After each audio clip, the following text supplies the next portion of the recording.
গোপিনী, এটা তুমি কি বলছো? আমি সকাল থেকে না খেয়ে আছি তোমার মতোই। আবার মিথ্যে? গোয়ালা, তুমি কত মিথ্যে বলো। দেখো কাকি, তোমার কানাই কত মিথ্যে বলে।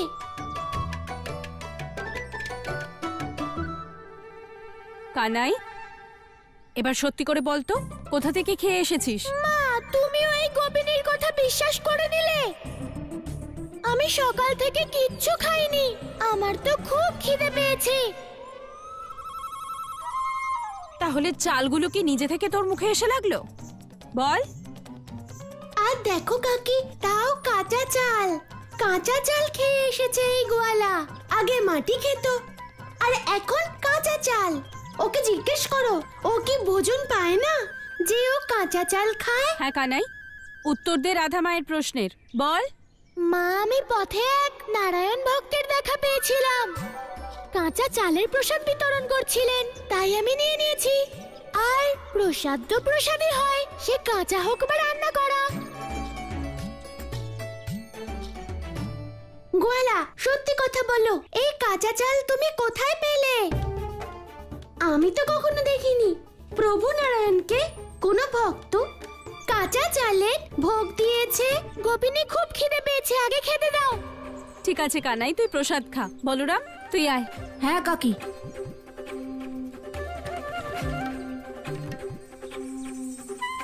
গোয়ালা, তুমি যতই মিথ্যে বলো না কেন, কিন্তু আসল সত্যিটা আমি জেনেই ছাড়বো।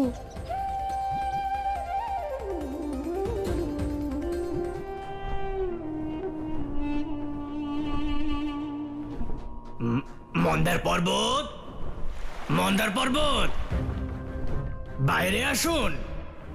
দেখুন, আপনার সঙ্গে দেখা করার জন্য স্বয়ং ভগবান কংস এসেছেন। হ্যাঁ, বাইরে আসুন। ভগবান, মন্দার পর্বত তো কোনো কথাই বলছে না, কোনো উত্তর দিচ্ছেন না।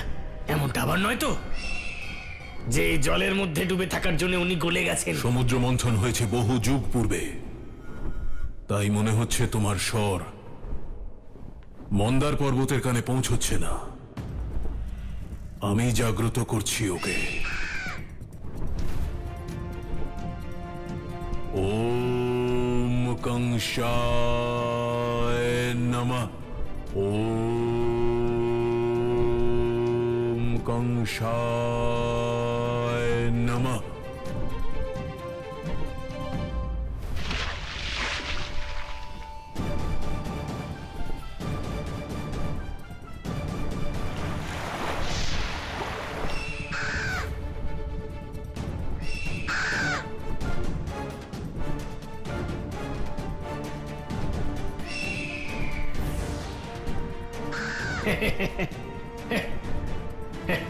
খুব ভালো।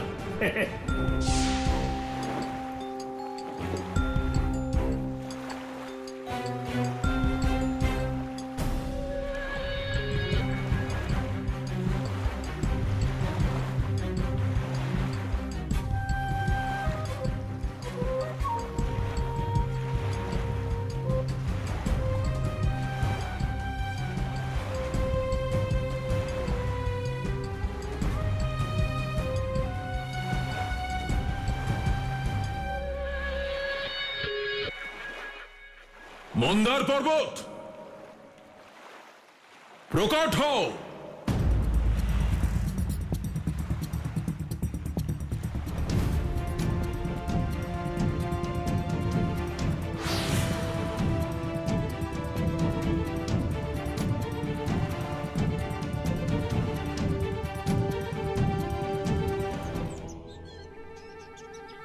গোপিনী, তুমি কি করছো?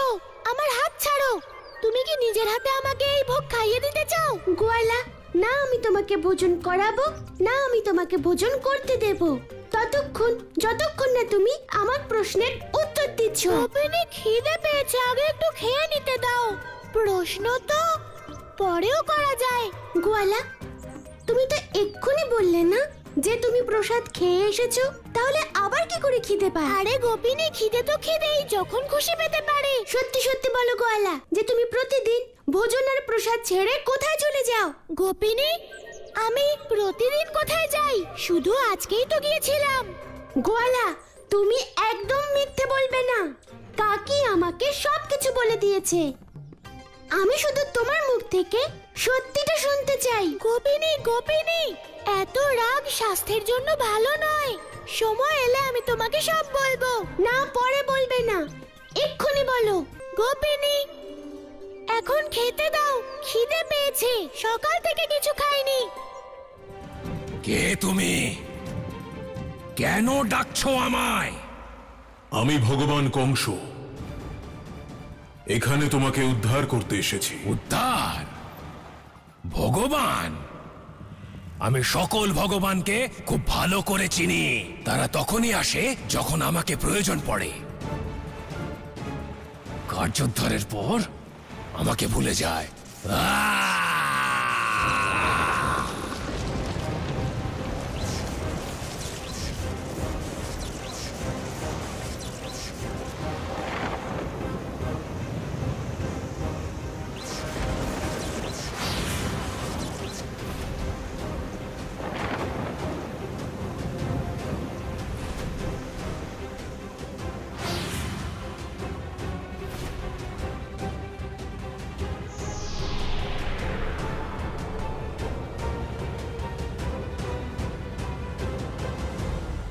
তাহলে তুমি যাবে না? আমি তোমাকে উদ্ধার করে দেবার আগে চলে যাও এখান থেকে। গোয়ালা, তুমি আজকে আমাকে বলে দিলে যে তোমার কাছে আমার কোনো গুরুত্ব নেই। যে গোপিনী দিন রাত তোমাকে নিয়ে ভাবতেই থাকে, তুমি তার থেকে বেশি ভোজন নিয়ে পড়েছো। আমি চলে যাচ্ছি গোয়ালা। আরে গোপিনী, গোপিনী, গোপিনী, দাঁড়াও গোপিনী, আমার কথা শোনো। আমি কষ্ট দিতে চাইনি তোমাকে। কাল গুরুকুল থেকে আমার দাদা জয়দেব আসছে। ওকে আমি সবকিছু বলবো। তুমি আমাকে যত কষ্ট দিয়েছো সব বলবো ওকে। আর দাদা তোমাকে শাস্তি দেবে। তোমার জয়দেব দাদা? হ্যাঁ, জয়দেব দাদা। ও বিদ্যার সঙ্গে সঙ্গে অস্ত্র জ্ঞানও লাভ করে আসছে। দেখে নিও দাদা তোমাকে কেমন শাস্তি দেয়। আমি ওকে সবকিছু বলবো, যা যা তুমি আমার সাথে করেছো। গোপিনী, গোপিনী, দাঁড়াও গোপিনী, যেও না।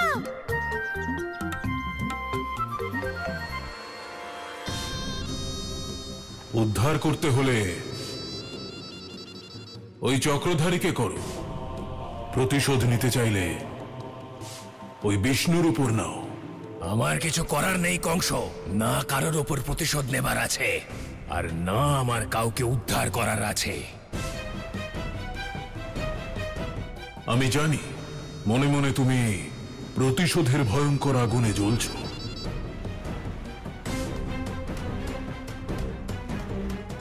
কিন্তু কিছু করতে পারছো না।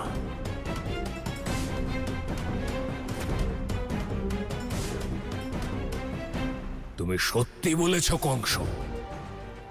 আমাকে প্রতিশোধ নিতে হবে ওই বিষ্ণুর ওপর, যে আমার সঙ্গে ছলনা করেছিল। আমাকে আমার স্থান থেকে তুলে এই সমুদ্রে ডুবিয়ে দিয়েছে। সমুদ্র মন্থনের পর অসুরেরা রত্ন আর দেবতারা অমৃত নিয়ে চলে গেল। আর আমাকে দেওয়া পর্বতরাজ হওয়ার প্রতিশ্রুতি ওই বিষ্ণু ভুলে গেল। ভগবান কংসের কথা যদি মানো মন্দার পর্বত, তাহলে তোমার প্রতিশোধ তো পূর্ণ হবেই, আর সেই সঙ্গে তুমি পর্বতরাজও হতে পারবে। কিন্তু সেটা কি করে সম্ভব? বিষ্ণু তো ওই ক্ষীরসাগরে বসে আছে, আর আমি ওখানে প্রতিশোধ নিতে যেতে পারবো না। আমি নিয়ে যাব তোমাকে এখান থেকে। আর তোমার জন্য আরো একটা সুসংবাদ আছে। ওই বিষ্ণু পুনরায় অবতার রূপে এসেছে এই সংসারে। বিষ্ণু অবতার এই সংসারে? হ্যাঁ, বৃন্দাবনে। বিষ্ণুর পূর্ণ অবতার, পরম অবতার শ্রীকৃষ্ণের রূপে ওই কানাইকে বধ করে তুমি বিষ্ণুর উপর তোমার প্রতিশোধ নিতে পারো।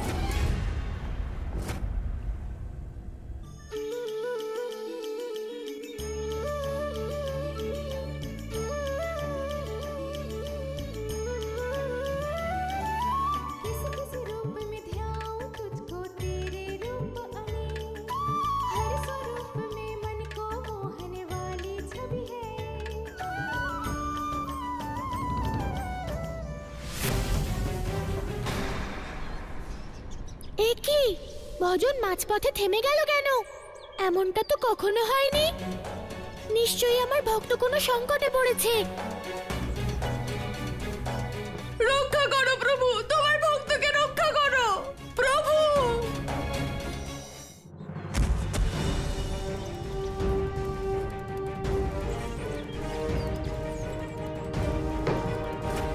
যাও। ব্রাহ্মণদেব, এই হলো সেই কর্মাবাই যে ভগবানের ভক্তির নামে অনর্থ করে বেড়াচ্ছে। ব্রাহ্মণদেব, আমি কি করেছি? কি করেছো? কর্মাবাই, আমরা এত নিয়ম মেনে ভগবানের ভক্তি করি, আর তুমি এসেছো সমস্ত নিয়ম ভেঙে ফেলতে। ব্রাহ্মণদেব, আমি তো শুধু প্রভুকে ভক্তি করেছি, তাতে আপনাদের কোন নিয়ম খণ্ডিত হয়েছে? ভক্তিরও কিছু নিয়ম আছে কর্মাবাই। ভগবানকে কখনোই তোমার ইচ্ছা মতো যা খুশি ভোগ দেবার অধিকার নেই। ভগবানকে কি ভোগ দেওয়া যায় কি দেওয়া যায় না সেটাও শাস্ত্রে লেখা আছে। ব্রাহ্মণদেব, আমি শাস্ত্র পড়িনি, কিন্তু আমি রোজ যা জোগাড় করতে পারি তা আমি ভোগ বানিয়ে ভগবানকে দিই। কর্মাবাই, তুমি পাপী, তুমি এর শাস্তি অবশ্যই পাবে, কিন্তু আমরা তোমার শাস্তি ব্যর্থ হতে দেব না। এটা সেই সব পাপী ভক্তদের কাছে একটা শিক্ষা হবে যারা নিয়ম না মেনে, বিধিবিধান না মেনে পূজা পাঠ করে।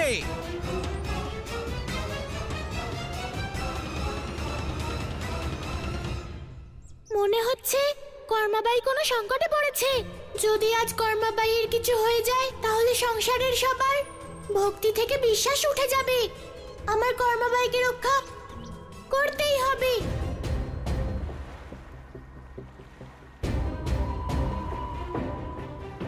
কংস, যদি তোমার কথা মেনে আমি বৃন্দাবনে চলেও যাই, আর যদি ওই বিষ্ণু আমাকে বিনাশ করে, তাহলে তুমি ওই বিষ্ণুকে চেনো না।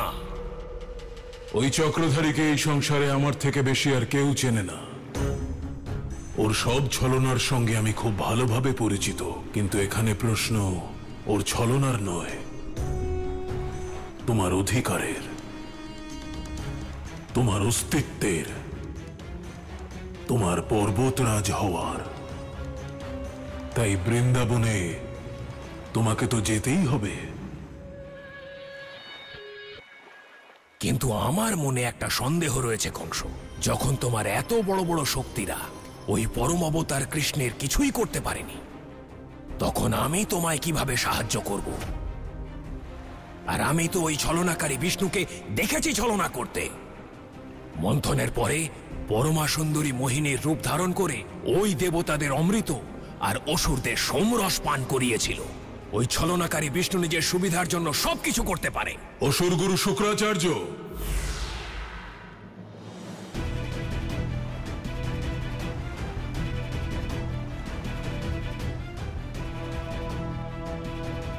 এটা ভুলে যেও না মন্দার পর্বত, দেবতাদের ওই অমৃতের সমকক্ষ অসুরদের জন্য সঞ্জীবনী বিদ্যার বিকল্প আমিই খুঁজেছিলাম। আমি তোমায় প্রতিশ্রুতি দিচ্ছি, যদি ওই বিষ্ণু তোমাকে কোনোভাবে বিনাশও করে, তাহলে আমি তোমাকে আমার বিদ্যার দ্বারা পুনর্জীবিত করে তুলব। যদি তুমি আমার কথায় সহমত হও, আমার উপর বিশ্বাস রাখো, তাহলে আমরা সবাই মিলে ওই দেবতাদের ওপর প্রতিশোধ নিতে পারবো। গুরুদেব, আপনাকে আমি সম্পূর্ণ বিশ্বাস করি। আপনি কখনোই আপনার প্রতিশ্রুতি ভঙ্গ করেন না। আমি বৃন্দাবনে যাওয়ার জন্য প্রস্তুত।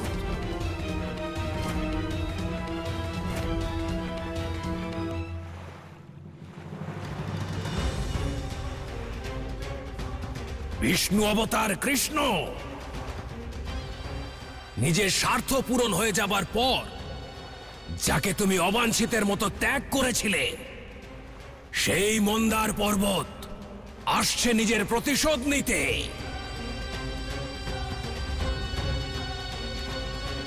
কল্যাণ হোক।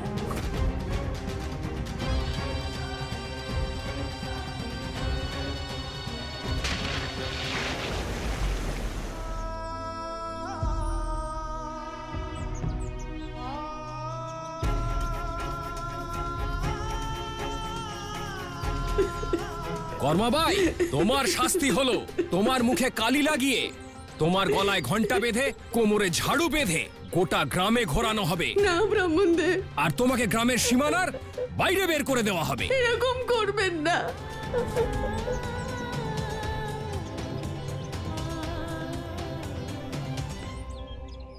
যাও, এর মুখে কালি লাগিয়ে দাও আর একে গ্রাম ছাড়া করে দাও।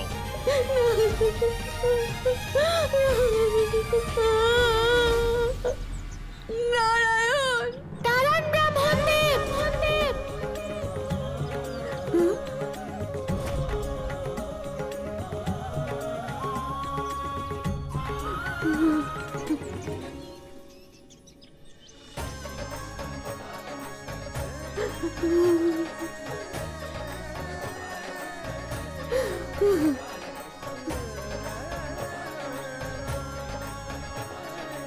নন্দলাল, তুমি এখানে? এ আপনি কি অনর্থ করতে যাচ্ছিলেন? ভক্তের মুখে কালি নয়, বরং তিলক লাগাতে হয়, কারণ কর্মাবাইকে শাস্তি দেওয়ার অধিকার আপনার নেই। নন্দদুলাল, আমরা তোমাকে সম্মান করি, কারণ তুমি বৃন্দাবনের রক্ষক। তুমি অসুরদের বধ করেছো, আমাদের জলপ্রলয় থেকে বাঁচিয়েছো। ব্রাহ্মণদেব, তাও আপনাদের মধ্যে কোনো পরিবর্তন এলো না। আপনার উচিত সমাজকে পথ দেখানো, কাউকে কষ্ট দেওয়া উচিত নয়। নন্দলাল, তুমি জানো না এই মহিলা কি করেছে? এ ভগবানের ভক্তি সঠিকভাবে করেনি। ব্রাহ্মণদেব, ভগবানের ভক্তি তো ভক্তিই হয়, তাতে সঠিক আর বেঠিকের কি আছে? না নন্দলাল, কর্মাবাই ধার্মিক কাজ আর বিধিবিধানকে অমান্য করেছে। এ ভোগ নিবেদন আর ভজন গাওয়ার জন্য সঠিক পথ নেয়নি। আমি জানি, কর্মাবাই কাঁচা চালের ভোগ নিবেদন করে, যখন মন চায় তখনই ভজন গায়। তাই তার মনে দিন আর রাতের কোনো পার্থক্য নেই। আর কর্মাবাই যেটা করে সেটাই সত্য, কারণ ভক্তি আর পূজা সময় দেখে নয়, বরং মন থেকে করা হয়।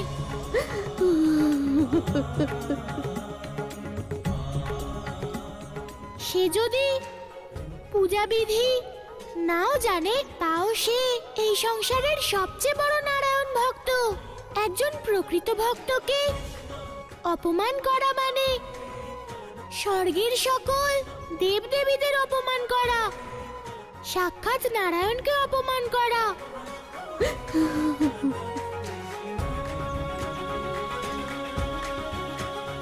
চুপ করো নন্দলাল, তুমি নন্দের পুত্র, তাই আমরা তোমাকে সম্মানের চোখে দেখি। কিন্তু এর অর্থ এই নয় যে তুমি আমাদের ধর্মীয় কাজ আর বিধিবিধানের বিরোধ করবে। বিধিবিধানের কথা তো তারাই বলে যাদের মনে কোনো ভক্তি থাকে না, কিন্তু যখন হৃদয়ে ভক্তি থাকে তখন এসব বিধি বিধানের কি আবশ্যকতা আছে?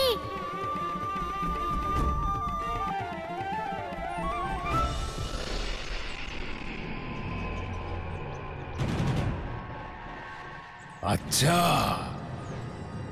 তাহলে এই হলো বৃন্দাবন, যেখানে ওই ছলনাকারী বিষ্ণু কৃষ্ণের অবতারে রয়েছে।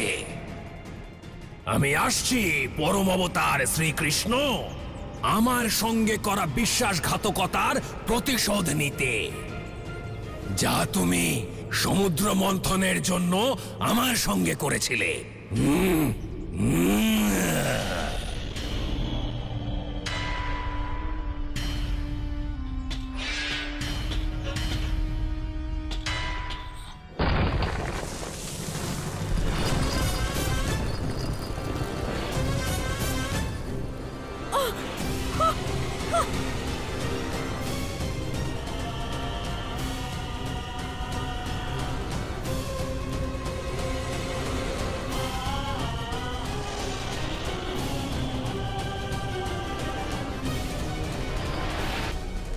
নন্দরাজ, এ কি অনর্থ ঘটলো?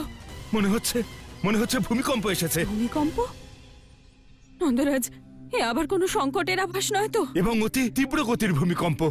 আমাকে বৃন্দাবনে গিয়ে দেখতে হবে কারোর কোনো ক্ষতি হলো কিনা। নন্দরাজ, নন্দরাজ, তাড়াতাড়ি করুন, চলুন আমার সঙ্গে। কি হলো গিরিধর? নন্দরাজ, এই ভূমিকম্পের কারণ জানা গেছে, চলুন আপনি। তুমি কি বলতে চাইছো? নন্দরাজ, আমি যা বলতে চাইছি সেটা আপনাকে নিজে গিয়েই দেখতে হবে। আপনি আমার সঙ্গে চলুন, নিজের চোখে দেখলেই আপনি বুঝতে পারবেন। চলো। ব্রাহ্মণদেব, ভক্তির একটা উদ্দেশ্য হলো ভগবানের কাছে পৌঁছানো, তার সঙ্গে মিশে যাওয়া। আর কর্মাবাইয়ের হৃদয় ভগবানের সঙ্গে মিশে গেছে, তাই সে ভগবানকে যেমনই ভোগ নিবেদন করুক, ভগবান তা সানন্দে গ্রহণ করবেন। কিন্তু কানাই, ভগবান কেবল পূর্ণ বিধিবিধান সহকারে নিবেদন করা ভোগই গ্রহণ করেন। ব্রাহ্মণদেব, এখন তো এর সিদ্ধান্ত নারায়ণই নেবেন। তুমি কি বলতে চাও কানাই? আপনারা আপনাদের বিধিবিধান মেনে ভোগ দিন, আর কর্মাবাই নিজের ভালোবাসা দিয়ে। তারপরে দেখি যে ভগবান কার ভোগ গ্রহণ করেন, ব্রাহ্মণদেব আর তার শিষ্যদের, নাকি কর্মাবাইয়ের। আপনি কি এই প্রস্তাবে রাজি আছেন? আমার শাস্ত্রীয় বিধানের ওপর পূর্ণ বিশ্বাস আছে, তাই যে কোনো দ্বন্দ্বের জন্য আমি প্রস্তুত। আর আমরা কর্মাবাইকে তখনই শাস্তি দেব যখন ভগবান ওর ভোগকে অস্বীকার করবেন।